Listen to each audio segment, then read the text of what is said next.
जिसका तुम्हें था इंतजार, वो वीडियो आ ही गया। तो जी हाँ, जिस वीडियो का आपको बड़ी बेसब्री से इंतजार था, वो वीडियो फाइनली मैं लेकर यहाँ पे आई हूँ। तो हेलो पलटन, कैसे हो आप सब? उम्मीद करते एकदम मस्त होंगे, झक्कास होंगे, क्योंकि तो शिवाम की पलटन हमेशा होती है एकदम झक्कास। यहाँ पे इस वीडियो में चैप्टर 1 से लेके चैप्टर 12 तक सारे चैप्टर्स के इंपॉर्टेंट क्वेश्चंस यहाँ पे बता दूंगी। अच्छा, वीडियो शुरू करने से पहले एक छोटा सा डिस्क्लेमर दे देती हूँ। पहली चीज तो ये एसएल वाला इंपॉर्टेंस है, इंपॉर्टेंस के नाम पे ऑलमोस्ट पूरी किताब दे दो, ये वाली चीज यहाँ पे नहीं है। दूसरी चीज, ये क्वेश्चंस फोकस करते हैं कि बच्चे कम से कम एग्जाम में पास हो जाए, ठीक है? तो ऐसा नहीं है कि बस इतने क्वेश्चन कर लो 95% प्लस ला लोगे, ऐसा होता तो मतलब चाहिए ही क्या था, बट ऐसा नहीं है। यहाँ पे हमारा मेन फोकस है कि भाई ये क्वेश्चंस ऐसे हैं जो एंड मोमेंट रिवीजन आपको बिल्कुल मिस नहीं करने हैं, बाकी क्वेश्चंस भी करके जाना है दोस्त, ठीक है? चलिए, एनी विच वेज यहाँ पे हम चैप्टर वाइज इंपॉर्टेंट क्वेश्चंस की शुरुआत करते हैं। अगर मैं चैप्टर नंबर 1 की बात करूँ, that is nature and significance of management, तो चैप्टर नंबर 1 में जो इंपॉर्टेंट क्वेश्चंस है, इसमें टॉप 3 जो रिपीटेटिवली एग्जाम से पूछे गए हैं, वो है कोऑर्डिनेशन के ऊपर क्वेश्चन। अच्छा, सीबीएसई बोर्ड से हो तो कोऑर्डिनेशन के ऊपर केस स्टडी बनकर आने के काफी ज्यादा यहाँ पे चांसेस है। बोलेंगे कि कंसेप्ट कौन सा पहचानो, या तो उसका इंपॉर्टेंस बताओ या तो उसका फीचर्स बताओ। उसके अलावा features of management and importance of management, जिसको आप सिग्निफिकेंस ऑफ मैनेजमेंट भी कहते हो, इन दोनों में से एक क्वेश्चन आने की आशंका है, ठीक है? उसके बाद अगर मैं प्रिंसिपल्स ऑफ मैनेजमेंट पे जाती हूँ, तो undoubtedly 14 principles of management and techniques of scientific management, दो में से एक क्वेश्चन तो पक्के में पक्का आना है। दोनों भी आ सकता है ऑप्शन में, बट दो में से एक क्वेश्चन तो आएगा। कुछ स्कूल्स में यहाँ पे जो importance of principles of management है उसको पूछा जाता है, इसके ऊपर केस स्टडी भी बनकर यहाँ पे आ सकती है, ठीक है? नेक्स्ट चैप्टर पे जाते हैं, जो कि है बिजनेस एनवायरनमेंट। बहुत ही छोटा सा चैप्टर है, वैसे तो इसमें ज्यादा क्वेश्चंस है ही नहीं, मोटा मोटा अगर देखोगे तो 3 ही क्वेश्चंस है, सीबीएसई में डिलीटेड सिलेबस हटा दो तो यहाँ पे 2 ही क्वेश्चंस है जो बहुत रिपीटेटिवली पूछे गए हैं, importance of business environment and dimensions of business environment.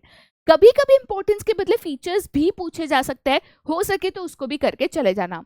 State board के स्टूडेंट्स हो ना, तो अनडाउटेडली न्यू इकोनॉमिक पॉलिसी के ऊपर यहाँ पे क्वेश्चन बनेगा। न्यू इकोनॉमिक पॉलिसी को एक्सप्लेन कर दो, लिबरलाइजेशन को एक्सप्लेन कर दो, इसके ऊपर क्वेश्चन बन सकता है, ठीक है?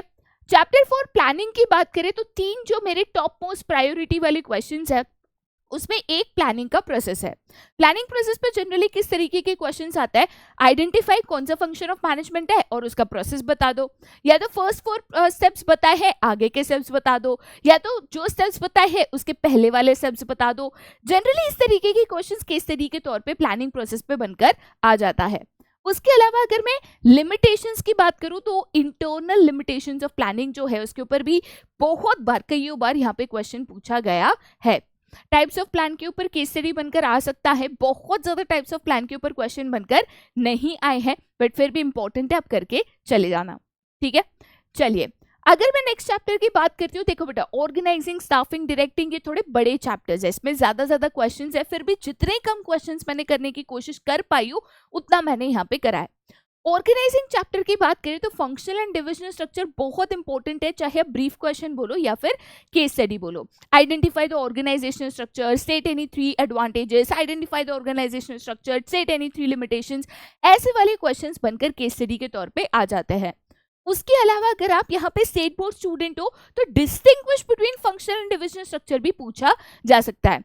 जनरली एग्जाम में 2-3 डिस्टिंग्विश है जो बहुत ज्यादा पूछे जाते हैं। सबसे पहला है यहाँ पे एफडब्ल्यू टेलर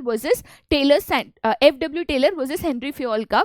उसके बाद सेकेंड है functional versus divisional structure. Third है primary market versus secondary market. ये 3 डिस्टिंग्विश है जो एग्जामिनर्स के फेवरेट है, ठीक है? उसके बाद अगर हम बात करें डेलीगेशन और डिसेंट्रलाइजेशन, दोनों में से एक क्वेश्चन यहाँ पे बनकर आ सकता है, या तो उसमें से डिस्टिंग्विश बनकर यहाँ पे आ जाएगा। ये वाला क्वेश्चन मैं कहती हूँ 99% चांसेस एग्जाम में आएगा ही आएगा इस चैप्टर से, ठीक है?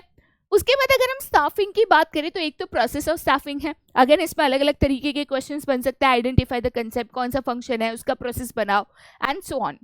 एक्सटर्नल सोर्सेस ऑफ रिक्रूटमेंट बहुत ही इंपॉर्टेंट क्वेश्चन है, काफी बार एग्जाम में पूछा गया है। Identify the external sources of recruitment given in the above case, कौन सा कंसेप्ट है उसके पॉइंट्स बताओ, पूछा जा सकता है। उसके बाद अगर हम ट्रेनिंग की बात करें तो ट्रेनिंग में ये 2 इंपॉर्टेंट क्वेश्चंस है, या तो मेथड ऑफ ट्रेनिंग पूछा जाता है या तो बेनिफिट्स ऑफ ट्रेनिंग यहाँ पे पूछा जाता है। कंसेप्ट आइडेंटिफाई करो, उसके बेनिफिट्स बताओ, तो ट्रेनिंग होगा, उसके बेनिफिट्स आपको बताने होंगे। ठीक है, उसके बाद अगर हम नेक्स्ट पे जाए, that is directing. Directing again बहुत बड़ा चैप्टर है, चारों के चारों एलिमेंट्स है वो इलेबोरेटेड है, बट इसमें से अगर मैं फेवरेट एग्जामिनर क्वेश्चंस की बात करूं तो एक है आपके incentives, financial and non financial incentives. इसके ऊपर 90 to 95% क्वेश्चन बन के आ जाता है। सेकेंड जो क्वेश्चन है जिसमें 99% चांसेस एग्जाम में आने के, वो है आपके बैरियर्स टू इफेक्टिव कम्युनिकेशन। तो ये दोनों एकदम पक्के में पक्का, दोनों में से एक क्वेश्चन तो बनकर आएगा ही आएगा। उसके अलावा लक बाय चांस देख लो, इंपॉर्टेंस ऑफ डायरेक्टिंग आ सकता है, तो इसको भी कर चले जाना। ठीक है, आगे जाते हैं टू द नेक्स्ट, जो कि है एक चिंटू क्लास का चैप्टर कंट्रोलिंग। अच्छा, कंट्रोलिंग चैप्टर छोटा है, बट इसमें जो एग्जामिनर है ना, क्वेश्चन घुमा फिरा के बदल बदल के पूछता है। ज्यादातर जो क्वेश्चन कंट्रोलिंग के ऊपर मैंने देखा है वो कंट्रोलिंग प्रोसेस के ऊपर बनकर आया है।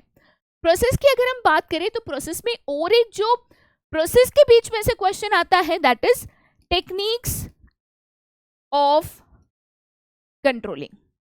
ठीक है, प्रोसेस का ही पार्ट है, बट इसके ऊपर अलग से क्वेश्चन भी आता है।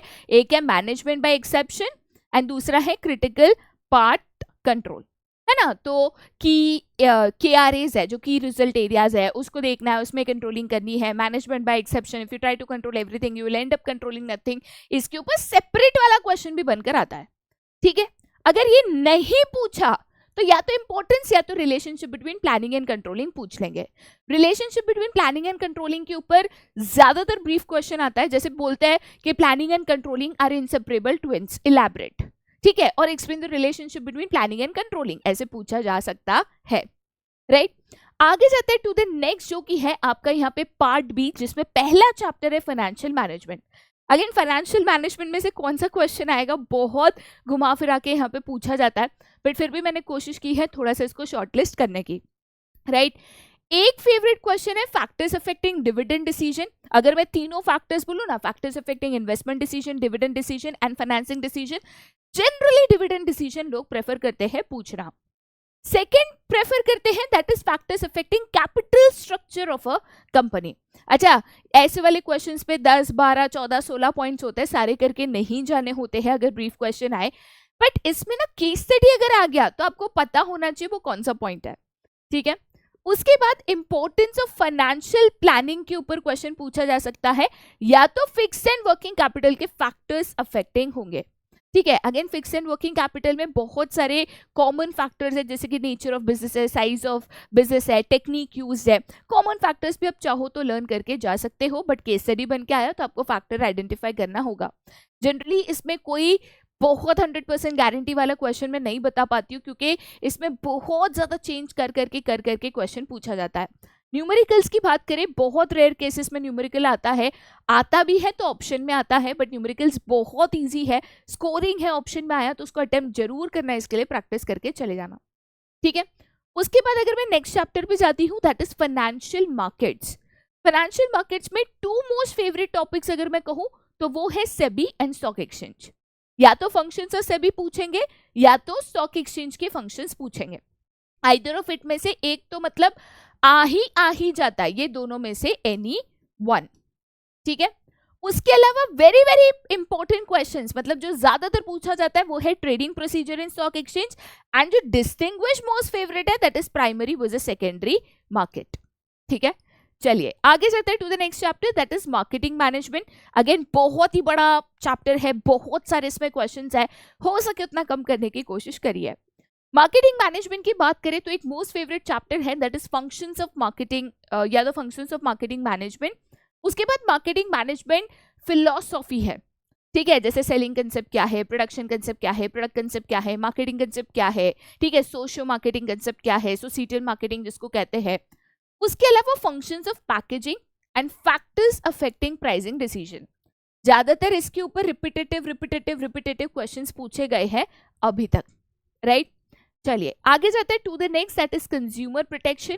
छोटा चैप्टर है, तीनों में से कोई भी क्वेश्चन जनरली पूछा जाता है मोस्ट केसेस में। मतलब मैंने प्रीवियस ईयर पेपर्स अगर मैंने एनालाइज करे हैं तो उसमें से ये दो क्वेश्चन में से एक तो आया ही आया है।